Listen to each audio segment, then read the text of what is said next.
আসসালামু আলাইকুম গাইস, আমি এই মুহূর্তে মিলানো চেন্ট্রালে আছি। আর এই শহরে প্রথম যেদিন আসি 2016 সালে, তখন এখানে এত বেশি গাছপালা ছিল না এখন যতটা আছে সামনে। বাট এই চেন্ট্রালে মাঝে মাঝেই আসি, কিন্তু ওইভাবে এই চেন্ট্রালের কোনো ভিডিও ছবি কোনো কিছু আমার কাছে নাই। বাট এই শহর ছেড়ে এখন অনেক সময় কর্মব্যস্ততার জন্য অনেকটা দূরে চলে যেতে হয়। এই কারণে অনেক দিন পরে আবার আসলাম, ভাবলাম একটা ছোট্ট ভিডিও করি আপনাদের জন্য। তো আমার পেছনেই রয়েছে চেন্ট্রালে মিলানো। এইটা হচ্ছে মিলান সিটির একদম মাঝ বরাবর। এখান থেকে আপনি যে কোনো জায়গায় মেট্রোতে করে যেতে পারবেন, যে কোনো জায়গায় আপনি ট্রেনে করে যেতে পারবেন, যে কোনো সিটিতে বাস ট্যাক্সি সব জায়গায় খুব সহজেই কিন্তু যাওয়া যায়। এবং আমি যখন প্রথম 2016 সালে এখানে আসি, জায়গাটা অন্যরকমই ছিল, বাট এখন কিন্তু একদম ডিফারেন্ট। আমার কাছে এখন খুবই ভালো লাগে এই সুন্দর সুন্দর গাছপালা। এবং সবথেকে বেশি সুন্দর যে ব্যাপারটা, এখানে একটা অ্যাপেল আছে, ওটা যদিও খাওয়া যায় না, বাট ভার্চুয়াল যে অ্যাপেলগুলো সেটা হচ্ছে ওই দিকে।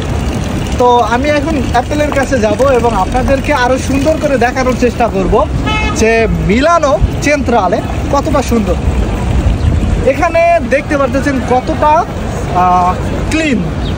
যদিও আপনারা জানেন যে বড় বড় ট্রেন স্টেশনগুলোতে কিন্তু এত বেশি ক্লিন থাকে না, এখানে সব ধরনের বাজে কাজগুলো বেশি হয় বা বিভিন্ন মানুষজন এখানে থাকে।